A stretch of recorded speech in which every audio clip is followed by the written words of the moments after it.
I've always believed that poison showed up in numbers. Overdraft fees, blood counts, cholesterol spikes.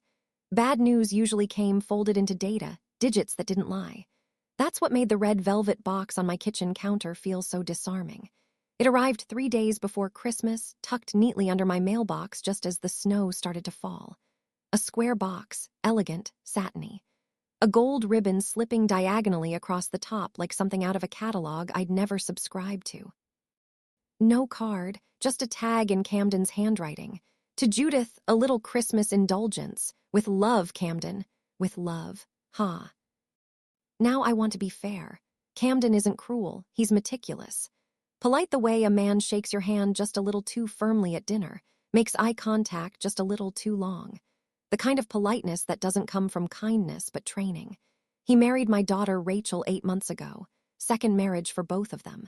I kept my distance, not out of disapproval, but because I've learned the hard way that proximity doesn't guarantee affection.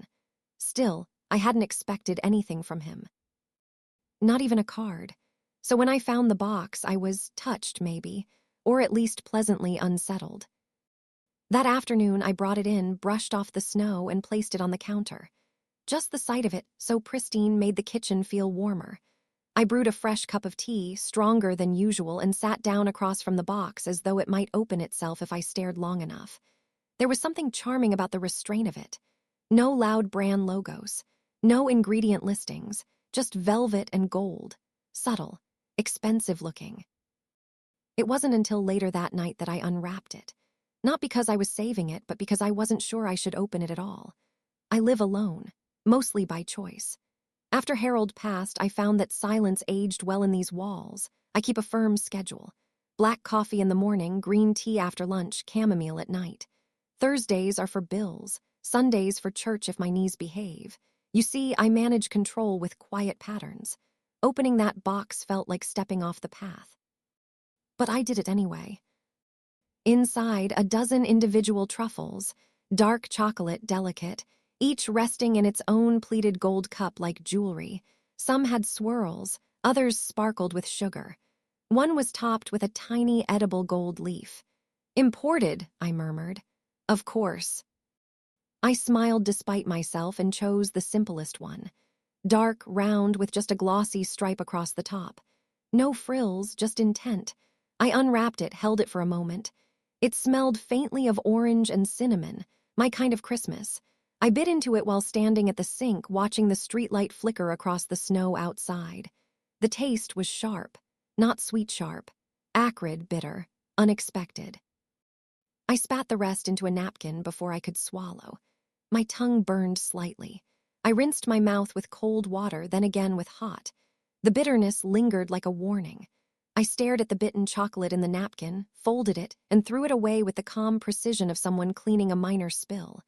Then I took the box and put it back on the highest shelf behind the oatmeal. I didn't call Rachel. I didn't accuse. I didn't even write it down in my incident log. But I went to bed that night with an ache behind my left eye and a knot in my stomach. Not illness. Something older. That feeling you get when something almost gets away with itself. And just before I turned out the light, I whispered, to no one in particular, "Camden, what exactly are you hoping I'll indulge in?" The rest of the day moved in quiet circles.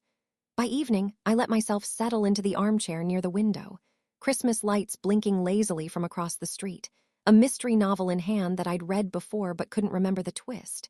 It made me feel slightly clever, retracing clues I must have missed the first time. The chocolate box still sat on the kitchen shelf behind the oatmeal, untouched but not forgotten. Like a song stuck in my head. I told myself I'd been imagining things. Taste can be thrown off by mood, or even a sniffle. Besides, if something had been wrong, surely I'd have known by now. Somewhere around chapter 12, I got up, stretched, and retrieved the box again. The truffles gleamed in their little cups, temptations lined like soldiers. I chose another one, this time a dark square with a neat dusting of cocoa on top. No frills, just reassurance. "Let's try this again," I mumbled, settling back into my chair, lifting the chocolate slowly like I was toasting myself. Ironically, the detective in the book had just opened a suspicious package, I bit down, and everything unraveled. It was almost immediate. Not a pain exactly, just a sudden wrongness. A tightening in my chest. My breath caught, half gasp, half pause, and a deep thud echoed in my ears like a heartbeat amplified. My vision narrowed. Not dark, but sharp around the edges, like I was seeing through a ton. Nell. I set the book down, tried to stand.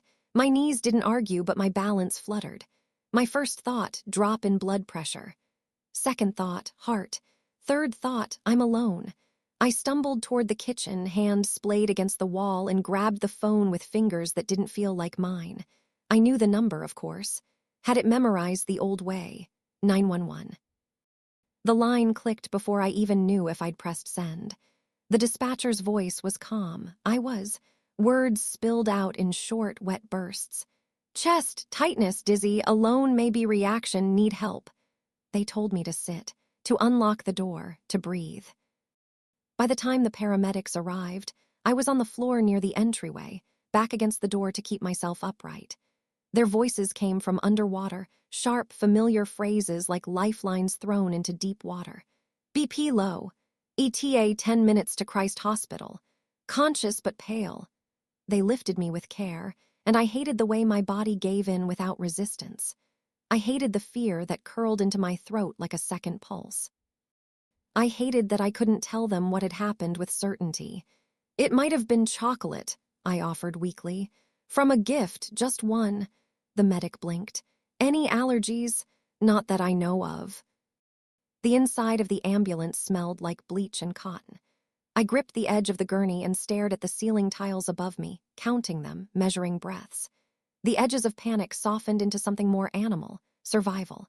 At the hospital, they wheeled me in fast but didn't rush blood work. After an ECG and fluids, the attending physician leaned down, face serious but not alarmed. We didn't see signs of infarction, she said, but your BP dropped unnaturally low. It could have been a rare reaction to something ingested. Any chance you ate something unusual tonight? I hesitated. A chocolate truffle.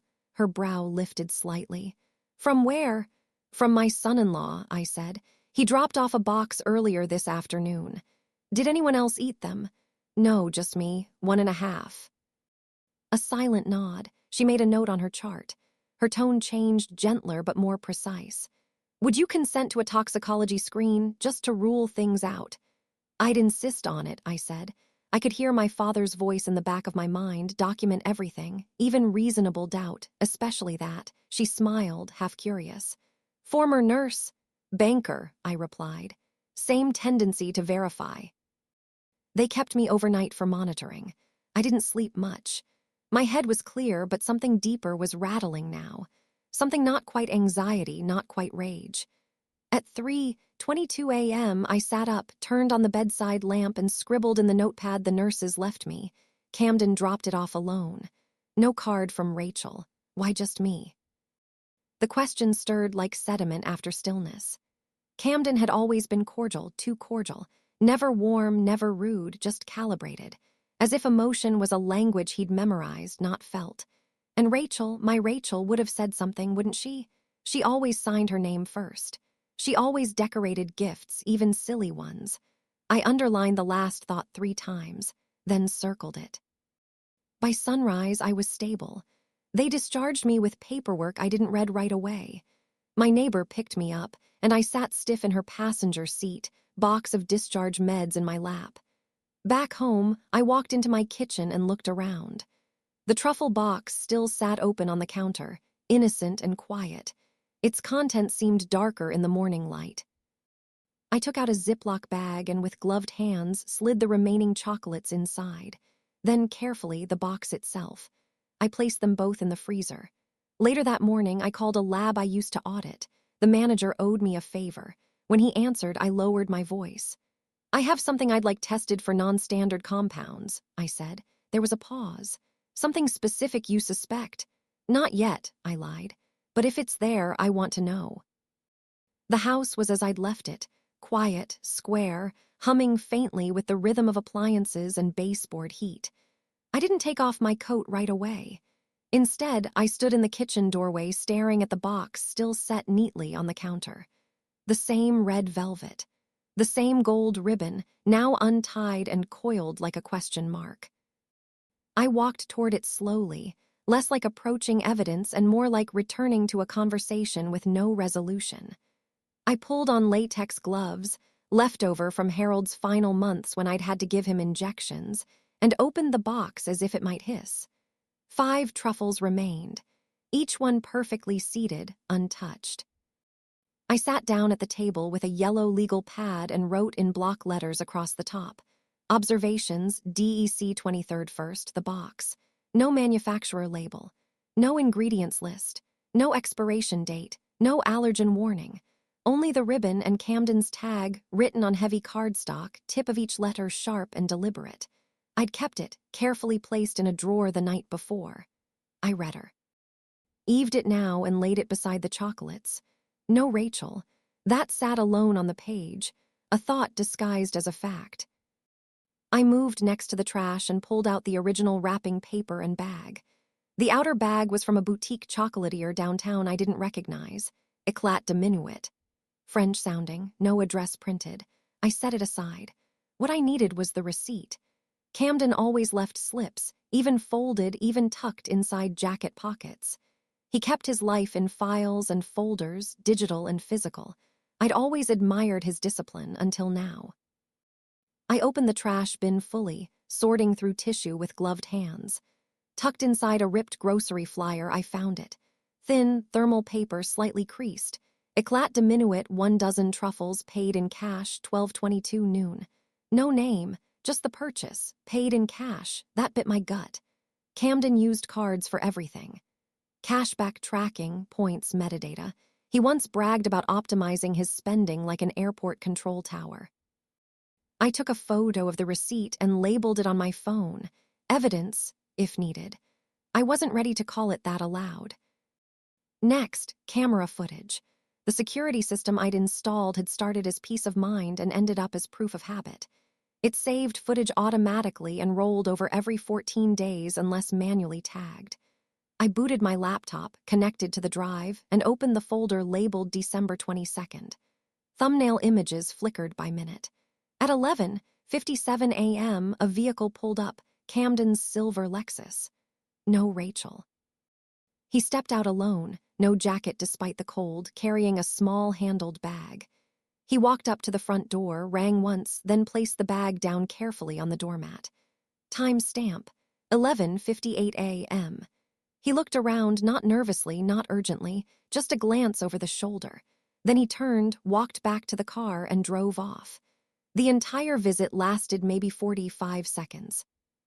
I replayed it, watched his posture. The way he placed the bag symmetrical, centered. He had always moved like that, like everything needed alignment. His clothes were always pressed, even the collar seams. I used to joke he could iron air. I saved the clip and labeled it, Camden drop-off, no Rachel. I stared at the paused frame. Something in him looked gentle, not friendly, but packaged. A man who learned kindness the way one studies protocol. Then I clicked over to the previous day's footage, just in case. Nothing. No prior deliveries. No unfamiliar cars. The driveway had only seen my neighbor, the mailman, and a squirrel bold enough to trigger the motion sensor. Satisfied, or rather unsettled, I closed the laptop, turned off the kitchen light, and leaned against the counter. My mind ran timelines against blood pressure curves, against sugar content and drug half-lives. Something in the chocolate got into my system, and Camden brought it alone. I breathed deeply, drawing the thought further down where I could hold it without flinching. Logic, Judith, that's your gift. Stay within it. Map the facts. Find the pattern. Trust the math, not the memory. And yet, there was that moment in the ambulance, the gnawing sense of intent. I picked up the receipt again and ran my thumb along the date. I needed more. Something external to balance this data. Something empirical. The pharmacist, Marla, she'd known me for years, knew my chart, knew which doctors I trusted. She dekept Harold on beta blockers and once caught a prescription error that could have put him in a coma. If anyone could help me rule out, or in a hidden compound, it was her. I locked the box in my fireproof safe, took the original bag, the gloves, the receipt, and got in the car. The sky was a low gray dome, the kind that makes time feel slower and suspicion feel heavier. Before I pulled out, I paused. Camden had paid in cash. He had come alone. And he'd chosen a box without a single traceable detail. That wasn't gift-giving. That was curation. The pharmacy was quiet for a Thursday. Just the low hum of fluorescence and the occasional beep of a scanner from the back. Marla stood behind the counter, her glasses resting low on her nose the way they always did, as if she were perpetually mid-sentence. She looked up the moment I entered, recognition flickering across her face before soft concern took over. "Judith," she said, setting aside a bottle of something with a red cap. "You look thin." "I spend one night in a hospital bed and now I'm wasting away." I tried to make it sound like a joke. It didn't quite land. "So the rumors are true," I frowned. "What rumors?" "Carol from 3 doors down works housekeeping at Christ Hospital. She said she saw someone matching your bun and boots combo being wheeled in yesterday. I figured she was exaggerating. That woman could spot a corpse in a hat and call it a parade." Marla smiled just enough. Then she motioned me closer, lowering her voice. "So, what really happened?" I slid the receipt across the counter, followed by the bag from Eclat Diminuit. Her eyes skimmed them before returning to me with a furrowed brow. "I had a reaction," I said. "Shortness of breath, vision issues, pressure drop, right after eating one of those." She pulled on gloves, then carefully opened the bag and peered inside the box I'd rewrapped. Her hand hovered above the chocolates, but she didn't touch them. "These don't look store-bought, boutique maybe, but small batch. No lot number, no barcode." I already flagged that. Marla nodded slowly, then stepped back and opened a drawer beneath the counter, pulling out a laminated sheet marked with a long list of pharmacological compounds and their chemical behaviors. She laid it flat on the counter and tapped one section with her pen. "Tell me exactly how you felt. No poetic metaphors." I described it clinically: tightness, timing, duration. I included my resting heart rate and blood pressure trends, lab confirmed from the hospital discharge. She tilted her head. "That's not food poisoning, and it's not an allergy, sounds bradycardic." "Meaning?" "Something lowered your heart rate too far, too fast. That's why you nearly passed out." She scanned the chart again. "Do you remember any bitterness, aftertaste?" "Sharp, not sweet, not right for chocolate." She circled a compound. "Metoprolol, it's a beta blocker, usually prescribed for high blood pressure or tachycardia. In large doses or in the wrong body, it can slow the heart dangerously. And that could be slipped into chocolate. It's soluble, powdered, mildly bitter, but masked by dark chocolate easily." I stared at the chart. It looked like music to someone else's language, balanced, logical, and cold. "Could it have been accidental?" Marla shrugged, then shook her head. "I mean, sure, if someone were handling the drug and forgot to wash their hands before making candy. But this," she looked pointedly at the truffles, "these are intentional. Someone cared about aesthetics. You don't go to that much trouble and forget to rinse your hands." I felt the clutch of dread around my stomach tighten. Fear not hot and flailing, but precise, focused. "Camden," I said aloud. Marla didn't react. "He's my son-in-law, dropped the box off himself, no card from my daughter, paid in cash." Now she looked up. "That's rare. Let's just say he's never been careless with money or gestures." She paused before speaking. "You want me to run a panel, quietly?" "I already sent a sample to a private lab. I'm just confirming." I needed someone else to say it tracks. "Well," she closed the laminated sheet slowly, "it tracks. If it's metoprolol, it didn't get there by mistake. And if it's in the candy, it means someone knew what it was and why to use it." My mouth was dry. "And what would that be?" "To make someone sleep or worse depends on dosage." She watched me carefully, her professional mask softening. "You think he tried to kill you?" "I think," I said, "he was hoping I'd sleep through something." Marla offered no judgment. Only the silence of someone who's seen enough to know that sometimes the most polite people wear the sharpest masks. I left the pharmacy with the receipt in my coat pocket and Marla's words echoing in my head. It didn't get there by mistake. Those words followed me into the car, stayed with me through 2 red lights, sat on my shoulders as I pulled into my driveway and stared at the front porch, now clear of snow and gifts. Inside, I made tea out of habit, then set it down without drinking it. This wasn't a misunderstanding. This wasn't a bad reaction. This wasn't food gone off. This wasn't a mistake. It was design, curation, a plan.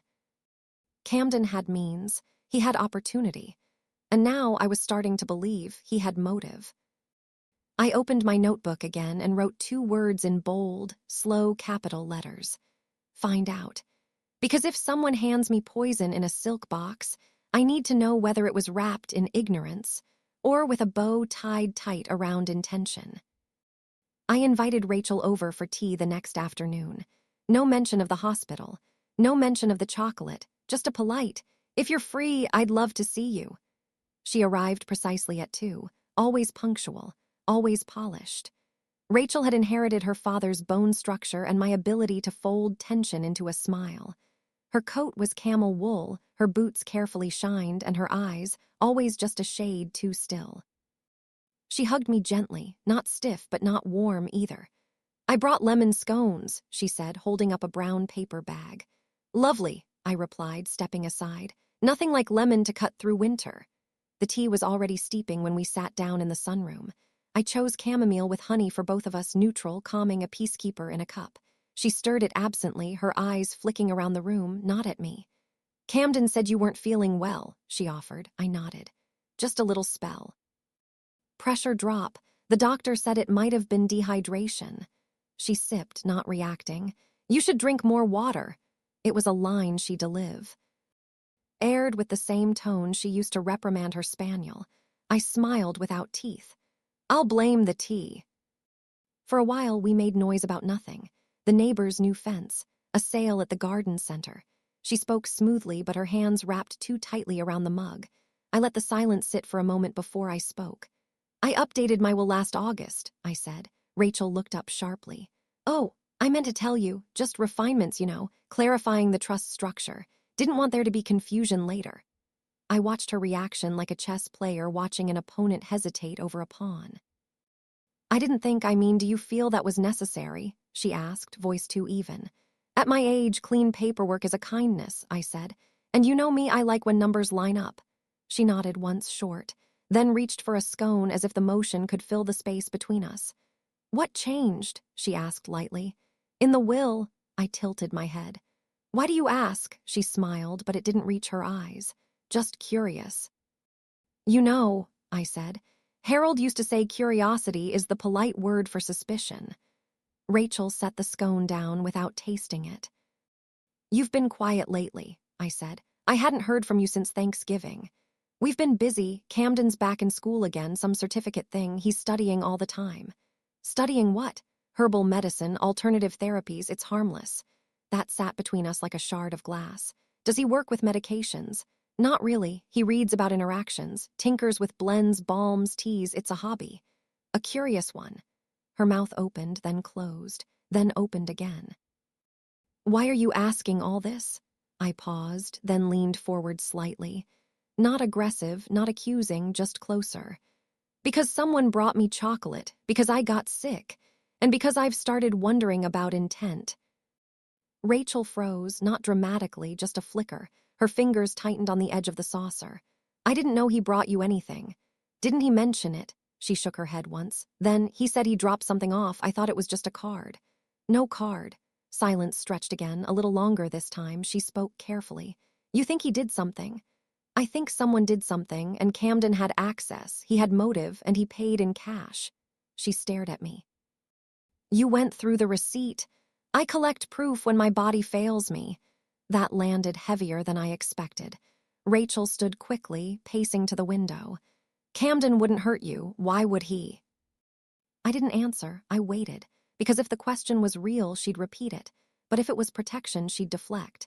Instead, she turned, and for a moment she looked like she had at 11 years old when she broke a neighbor's window and tried to lie about it. "He said you were changing things," she said. "Pulling the inheritance, backing Rachel's name off the deed." "I was adjusting for care expenses," I replied. "And to protect myself in case I became incapacitated. You'd still inherit after." She swallowed. "He didn't see it that way." I nodded slowly. The kettle clicked again, long cold. "I need to go," she said after a pause. "We have an appointment tonight." I didn't stop her, just stood and walked her toward the door. Before she stepped outside, she turned. Her voice was barely above a whisper. "You'll tell me, won't you, if you learn something?" I met her eyes. "Would you want to know?" She didn't answer. She just nodded, walked to her car, and drove away without looking back. Not 10 minutes later, my phone buzzed. It was from the lab. A single-line text. "Confirmed residual metoprolol, 3.2 mg per unit, non-accidental levels." I set the phone down. I didn't react, not right away. I simply stood in the middle of the kitchen, hands folded, heart steady, and whispered, "No, this wasn't a coincidence. It was choreography." I didn't sleep that night. Sleep required softness, and there wasn't a soft edge left inside me. Instead, I sat at the kitchen table with the overhead light off and only a single lamp casting a dull cone across my notes. The rest of the house held its breath, as if it, too, was waiting for me to finish connecting what I already knew. I drew 3 columns on a blank sheet. Means, opportunity, motive. The old banker in me liked grids. They gave shape to murky things. People lie. Numbers, patterns, they just wait until you notice them. Means, I wrote under the first column. Chocolate, delivered by Camden. Paid in cash. No packaging details. No visible tampering.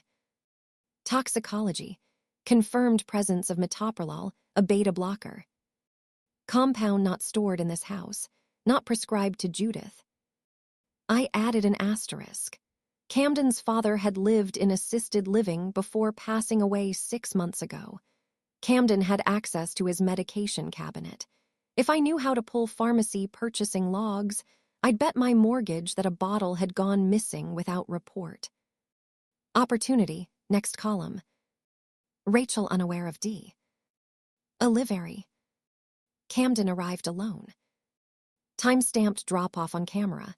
Deck 22, 11:58 a.m. No card from Rachel inside box.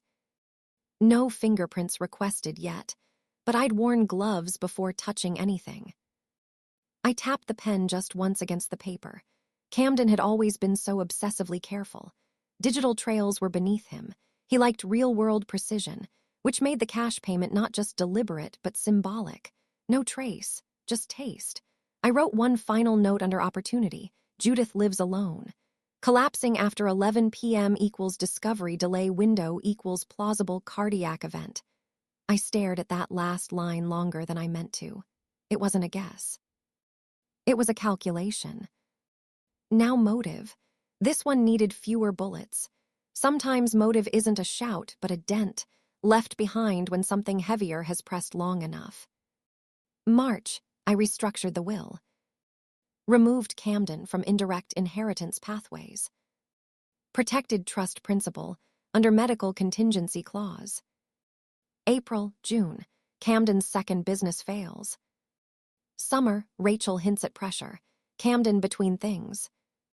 December, box arrives. Gift timing lines up with Rachel's mention of Camden's new interest in herbal medicine. I leaned back. Cold settled in my abdomen like a second spine. This hadn't been rage, not impulsive, not even an outburst of resentment. This was careful. A man like Camden didn't lash out. He removed obstacles. I glanced at the chocolate box still in the freezer, sealed in double layers. I hadn't thrown it away. Evidence now. I pulled out the small black notebook I used to track estate changes. Tucked inside the back cover was a sticky note Rachel had left on my fridge last summer. Camden says hi. He's been baking again. Expect something sweet soon. I stared at it. A domestic joke. Or maybe a warning I'd only now learned to read. I opened my phone, scrolled. June 14th. Camden sent me a photo of his first attempt at lavender sugar cookies. I'd smiled, replied with a thumbs-up emoji, and thought nothing else of it. But now it all felt like foreshadowing, not proof, but pattern. Intent builds slowly. People think evil is loud, but sometimes it's just incremental. I turned back to the notepad. Under the columns, I wrote one more word, character. That was the part I'd ignored. The blind spot. I respected patterns and evidence. I've spent most of my life trusting systems, but not every system can be audited. Not every threat leaves a receipt. I remembered suddenly that Thanksgiving dinner 2 years ago. Camden had offered to do the dishes. He stood in my kitchen with his sleeves rolled, scanning my cabinets like a man memorizing placement. After that, he always brought his own Tupperware when visiting. Polite on the surface, but everything about him was calculated, not affectionate, not cruel, just engineered. Inside that silence, something had been growing. I closed the notebook. Then I opened the drawer where I kept my emergency card collection, the one labeled contacts, legal. Buried behind the estate lawyer, and my doctor was a business card I hadn't touched in a decade. Detective Fallon Reyes, Sydney Hill PD, Major Crimes Division. Back when he'd helped investigate a fraudulent investment ring targeting retirees. I'd consulted once, traced laundering patterns through spreadsheets most people would have missed. He'd called me a terrifyingly refined human bloodhound, and meant it as a compliment. Now it was time to return the favor. I pulled out my cell phone, held the card between 2 fingers, and dialed the number. It rang twice. "Reyes," he answered. His voice hadn't changed, still short, clipped, and too alert for the hour. "Detective," I said, "this is Judith Atwell. We worked together on the Sterling Trust case 2014. Pause, then, "That woman who color-coded the audit trail and shamed a whole firm into testifying. That's me. Well, that is not a call I expected. I have something off-record, personal." Quiet for now, but urgent. His tone shifted instantly. "Tell me." "Not over the phone," I said, "and not official yet, but I believe I can show you the outline of an attempted poisoning." He didn't gasp. He didn't ask if I was sure, because the moment I said it, I sounded sure, and men like Reyes listen when people like me lay out a case. "Come in at 4 p.m., he said. "No promises, but I'll give you time." "Thank you." As I ended the call, I looked at the columns drawn before me. Means, opportunity, motive, and now motion. This wasn't just a theory anymore, it was a case. Detective Reyes met me in a room with no windows and no clock. Just pale walls, a table, 2 plastic chairs, and a carafe of water that neither of us touched. He didn't waste time with pleasantries. "What do you have for me?" I handed him the folder I'd assembled the night before, neatly tabbed, numbered sections. Each one contained its own logic. Toxicology report. Purchase receipt. Security footage timestamps. Handwritten delivery note. Copy of the pharmacy exchange with Marla. My own typed statement. He scanned quickly, not reading every word, just enough to track the arc. His eyes stopped on the toxicology report and narrowed slightly. Metoprolol at that dosage, in someone without a prescription. Wouldn't likely kill, I said, but could trigger a cardiac episode serious enough to mislead a coroner if I'd been found cold in the morning. He leaned back, fingertips pressed together. "He's careful." "Yes," I said. "Camden doesn't throw punches, he measures angles." Reyes nodded slowly, then closed the file. "I need to ask, why now, why bring this to me? Because I spent a week convincing myself it was nothing. Because if he did this to me now, it means he thinks I'm irrelevant. And if someone believes you're irrelevant, they don't stop at one attempt." His expression didn't shift, but I saw something click behind his eyes. Respect, maybe, or alarm. Within an hour, they called Camden. Nothing dramatic, just an informal request to come down and clarify a few things about a package he delivered to his mother-in-law. He arrived at 5:17 p.m., 5 minutes early, dressed in a navy sweater, well-pressed chinos, hair parted as if he were heading to a job interview. I watched from the adjoining observation room, standing behind tinted glass. Reyes had insisted I observe. "You'll know what he's not saying better than I will," he'd said. He wasn't wrong. Camden entered with a polite smile and a saccharine, of course, happy to help. He sat down, adjusted his cuffs, folded his hands. No wedding ring. Reyes offered a bottle of water, which Camden declined with a gentle wave. "Camden," Reyes began, tone casual, "tell me about the chocolates you gave Mrs. Atwell last week." Camden tilted his head. "Chocolates. Christmas gift," Reyes clarified. Oh yes, just something from a downtown boutique, tiny place, thought it'd be a nice surprise. And did you make the purchase? I did. Alone, he hesitated. Rachel and I talked about ideas, but I handled the buying. Ray's wrote that down. Do you know if the chocolates had any allergen warnings? Camden's smile flickered. No idea, honestly, I didn't look. But you routinely check ingredient labels, correct? There was a beat. Well, I watch what I eat, sure, but not obsessively. Judith had a reaction to those chocolates. Camden's eyebrows lifted in a perfect arc of concern. Oh, I hadn't heard. She ended up in the hospital. Silence, just long enough, then. That's surprising, I'm so sorry to hear that. Ray's didn't respond, just flipped a page in the file and laid it flat. This is the toxicology result. It found traces of metoprolol. Know what that is? Camden blinked. No, I'm not a pharmacist. Odd, Ray said gently, because your wife mentioned you're studying herbal medicine. That's usually adjacent to pharmacology. Camden paused. I dabble, but mostly in teas, plants, not proper drugs. Ray slid a photo across the table, the tag with Camden's handwriting. Do you recognize your writing? Camden nodded. Yes. Then you won't mind explaining why this receipt, he tapped another photo, lists the purchase time as 12:00 p.m. and your drop-off was caught on Judith's home security camera at 11:58 a.m. a flicker. Just there, right at the corner of Camden's left eye, a shift. Imperceptible unless you were looking for it. She lives close to the shop, he said. It's possible I bought them, then immediately headed there. Paid cash, Ray's noted. Yes. Why? Camden's smile was slower now. I thought it was more thoughtful, less transactional. Ray's leaned back, arms crossed loosely. You studied finance before switching to alternative medicine, right? Camden nodded. Briefly. Your background suggests you don't believe in less transactional. You calculate. The air stilled. I think, Ray said calmly, you're extraordinarily good at wrapping intent inside presentation. I think you understand dosage better than you admit.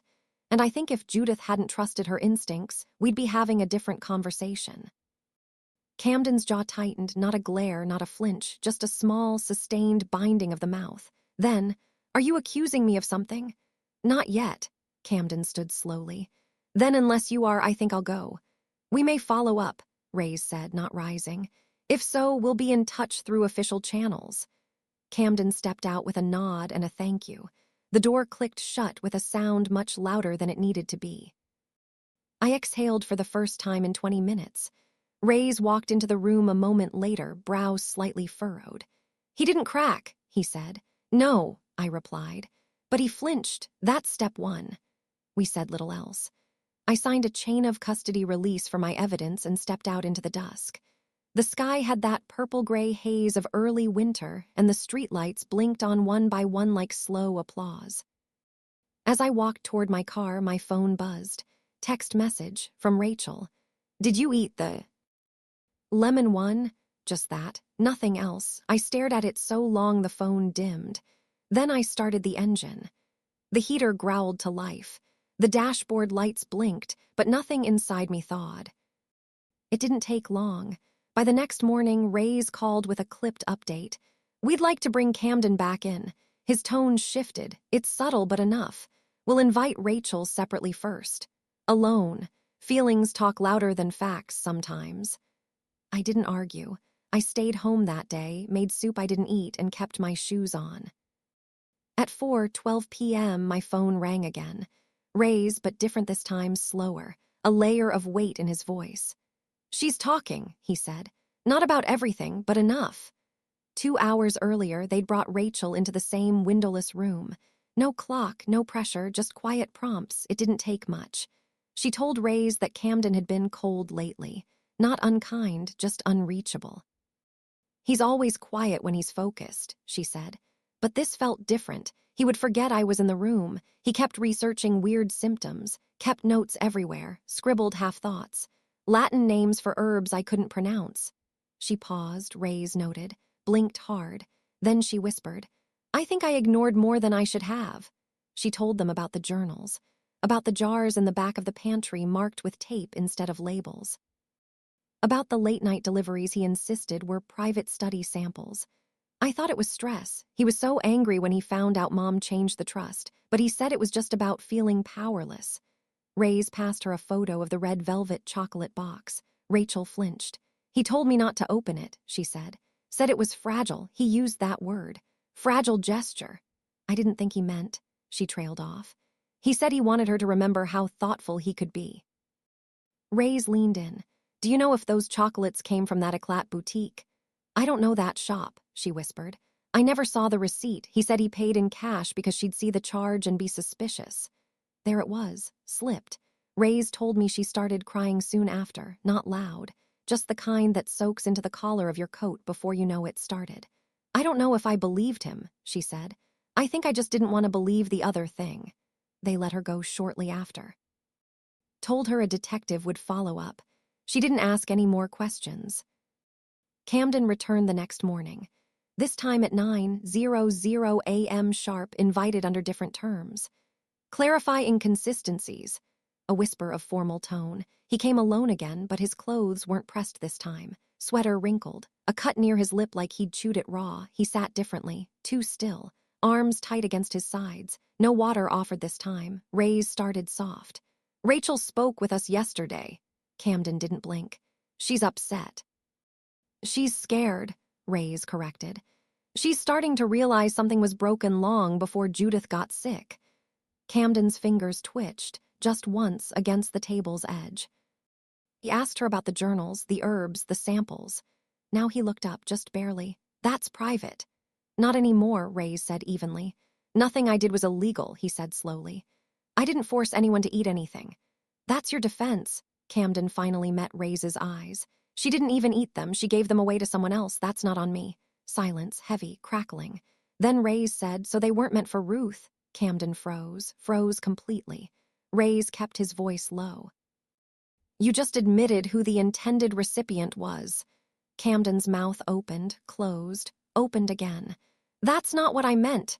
Ray's didn't press. He didn't need to. The room had already heard it. I was told later that Ray's slid the lab results across the table and simply said, this is enough to open a file. What happens next depends on whether you want to speak or stay silent and let it speak for you. Camden never asked for a lawyer. He didn't confess, not fully, but he stopped denying. And that's when the investigation began in truth. At home, my phone buzzed just past noon. A short text from Ray's. We're filing charges, reckless endangerment, attempted poisoning. You were right. I stood at the sink, hands deep in dishwater, the glass I was washing still in my palm. The water had gone cold. I didn't cry. There wasn't relief. Not yet. There was only stillness. And in that stillness, a single thought, he really meant to do it. And if I'd trusted the sugar over the silence, I might have let him. The air inside the house felt different. Not lighter. Not heavier, just unfamiliar. Like someone had rearranged the silence. I'd always prided myself on being practical. On keeping things tidy, cabinets alphabetized, documents labeled, the pantry rotated for expiration dates. But grief, even the quiet kind, has its own entropy. So I started where I always do when the world feels unsteady, with paperwork. The estate B. Indare sat on the lower shelf of the hall closet, tucked behind an old umbrella and a half-used box of holiday cards. I pulled it out, carried it to the kitchen table, and opened it with the same reverence some people gave to photo albums. Mine held a different kind of memory. Account numbers, long-term care clauses, durable power of attorney. I flipped past the tabs until I reached the section labeled Beneficiaries. Rachel's name stared back at me. So did Camden's, still listed on an old clause addendum before the trust update in August. I'd meant to strike it officially across all pages. I hadn't, not yet. I found my pen, drew a line through Camden's name. Firm, steady. Then under Rachel's, I added a note in the margin, contingent on medical proxy reassignment and disclosure of estate status to future representative. Recommend conditional trust release with mental health provision. It wasn't punishment. It was protection for both of us. Then I opened the small cedar box where I kept things not meant to be filed. Inside sat a bundle of letters, my wedding band, and a folded piece of stationery. I hadn't touched since Rachel's high school graduation. The last time I'd written her anything from the heart that wasn't a birthday card. I pulled out a fresh sheet. The kind with faint blue lines and a watermark you could barely see unless you held it to the light. And I wrote, "Dear Rachel, I don't know the whole of what you knew. I don't know which parts you buried or which ones you tried to soften into something survivable. But I know this, you are not him. Fear can make us foolish, but silence can make us complicit. I don't want retribution. I want restoration for all of us. My door isn't locked, but I won't open it for someone else again. You'll have to knock. When you're ready." Mom. I folded the note and slid it into an envelope without sealing it. Placed it behind the last page of the estate binder, where she'd find it if I couldn't hand it to her myself. The next day, I called the notary and scheduled the official amendment signing. I brought my own witnesses and watched as the ink dried beneath my name. Final, legal, clean. That night, I poured myself a cup of tea and lit the candle in the front window that Harold and I used to call our weather light. We lit it during storms, back when power might go out, as a signal to neighbors we were okay. I didn't smell rain, but the storm had already passed, hadn't it? I stood at the window for a long time, watching my reflection more than the street. The woman in the glass looked exactly like me and not at all same cheekbones, same posture, but something behind the eyes had hardened, or sharpened. The phone rang just before 10. Detective Ray's. His voice was warm but rooted. "You'll be happy to know the charges were formally processed this afternoon." I nodded, even though he couldn't see it. "The lab confirmed additional traces of the compound in one of Camden's mason jars," he added. "And the forum he was posting on under the alias Bitterroot77 has entries that match the dosage patterns. That's going to hold up in court." "Does Rachel know?" I asked. "She's cooperating," he said carefully. "Voluntarily so far, she gave us a key to their storage unit. We're going through it now." I hesitated. "Do you think he would have tried again?" Ray's paused. "I think anyone who designs harm with that much patience never plans to stop after one attempt." I thanked him, hung up. Later, I walked to the freezer and took out the final chocolate, the one I had never touched, still sealed. Frost dulled the edge of the gold foil. I slid it into a clear evidence bag Ray's had given me weeks ago, labeled it December 22, Unit 6, not consumed. And then, almost without thinking, I walked to the fireproof box and placed it next to the card Camden had written. "To Judith, a little Christmas indulgence." I locked the box, placed it back on the shelf. Not to forget, but to remember what I nearly missed, what I survived by hesitation, not faith, because sometimes evil doesn't knock down your door, it walks through it, smiling, and asks if you'd like something sweet. The letter came in a plain envelope. No badge, no seal, just my name in block print, the return address stamped from county office. I opened it in the kitchen, still in my robe, barefoot on cool tile. The kettle hadn't even boiled yet. Inside was a single page, typed, no embellishment. Detective Ray's name at the bottom, signed in blue ink. "Mrs. Atwell, we've completed our investigation and submitted the full report to the district attorney's office. Camden L. Hensley has been formally charged with attempted poisoning, reckless endangerment, and unlawful possession of restricted substances. The prosecution is pursuing with confidence, given toxicological evidence, witness cooperation, and verified digital correspondence linking intent. No further input is required from you unless subpoenaed. You will be notified of any Word dates. I want to thank you for your clarity, your documentation, and above all, your intuition. Some cases are solved by forensics, others by courage. Yours was both. D. Ray's." I read it twice, folded it neatly, slipped it into the back of the estate folder just behind the letter to Rachel. Then I stood by the window where the light spilled across the hardwood in long, silent angles. It was the kind of morning meant for nothing extraordinary, meant for toast and quiet and watching squirrels scramble across the fence. And yet everything had changed. Not in fire, not in some grand collapse, but slowly, like a room emptying itself of air. Like a tension, loosening its grip one notch at a time. I walked through the house as if seeing it for the first time. There was the porch, where I'd sat with Ezra as a toddler, watching trucks go by. There was the hallway where Rachel once taped glitter stars to the wall and cried when I peeled them down too early. There was the stool Camden once fixed, precisely, cleanly, mechanically, after Harold had given up on it. I remembered thanking him. I remembered thinking he was good with his hands. Silence lingered behind each image, not bitter now, just observed. My body moved more slowly these days, but that slowness had saved me. In another life, another mood, another week, I might have eaten all 3 chocolates. I might have fallen asleep watching an old movie and never known the ending. But something iced over in me at the right moment. Some quiet reluctance. Some thread of suspicion I didn't even name. And that thread had held.